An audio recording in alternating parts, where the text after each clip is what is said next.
پەرلەمان وەک بەهێزترین پایە دیموکراسی و بەدەوڵەت بوون ماوەی نزیکەی 2 ساڵە بە زەبری هێز پەکخراوە و ئەو دامەزراوە گرنگە بە پاساوی نایاسایی بێڕۆڵ کراوە ڕێگە نادرێت دەستەی سەرۆکاتی کارەکانی خۆیان بکەن. بە گوێرەی زانیاریەکان لە ژێرفشاری ناوخۆ و دەرەوە ئێستا وەکو بانگەشە پارتی فشار دەکات پەرلەمان کارا بکرێتەوە بۆ تێپەڕاندنی یاسای ڕێفراندۆم. لەم ڕایەشدا بەشێکی یەکێتی لەگەڵ پارتیدان بۆیە ئێستا پارتی و یەکێتی لاوەڵدان بە هەر جۆرێک بێت لە ماوەی زوودا پەرلەمان کارا بکرێتەوە ئەگەرچی بە زۆرینەی پەرلەمانیش بێت بە پێی سیناریۆیەک کە پارتی و یەکێتی و کەمینەکان تێیدا بەشدارن. هەر بە گوێرەی زانیاریەکان سەرکرداتی یەکگرتووی ئیسلامی لەگەڵ ئەم سیناریۆیەدا نییە و بڕیاری فەرمی ئەوەیە کە بە تەوافقی نێوان هەموو لایەنە سەرەکیەکان پەرلەمان کارا بکرێتەوە.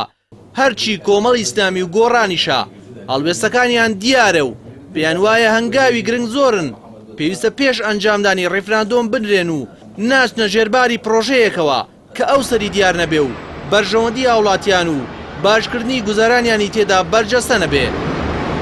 هاوکات کۆمەڵی ئیسلامی جەخت دەکاتەوە لەسەرەوەی پێویستە پێش کاراکردنەوەی پەرلەمانی کوردستان لایەنە سیاسیەکان لەسەر شێوازی کاراکردنەوەی ڕێک بکەون. شارزانی سیاسی جەخت لەسەرەوە دەکەنەوە ئەم پلانەی پارتی کە زۆرینەی سیاسیەکان تەنانەت بەشێک لە یەکێتی نیشتیمانیش لەگەڵی دانین ئەگەری هەیە جێبەجێ بکرێت و ئەوەش گەڕانەوەیە بۆ سەپاندنی ڕای تاکە حیزبێک بەسەر دامەزراوێکی گرنگی دەوڵەت کە یەکەم پایە دیموکراسی و خاوەن دەسەڵاتی چاودێری و یاسادانانە.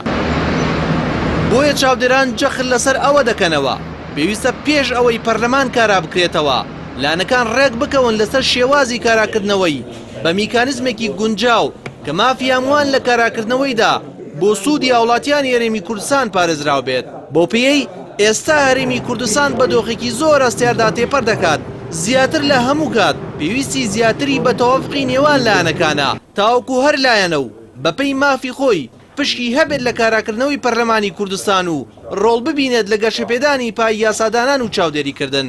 بەڵام بە پێچەوانەوە سەپاندنی زۆرینەی سیاسی لە پەرلەمانی کوردستان واتای قوڵکردنەوەی ئەو بۆشاییە سیاسیە ئێستا لە نێوان لایەنەکانەیە بۆ چارەسەری قەیرانی سیاسی. ئەوەش وا دەکات دۆخی سیاسی هەرێمی کوردستان تا سەردەمێکی درێژ وەک خۆی بمێنێتەوە.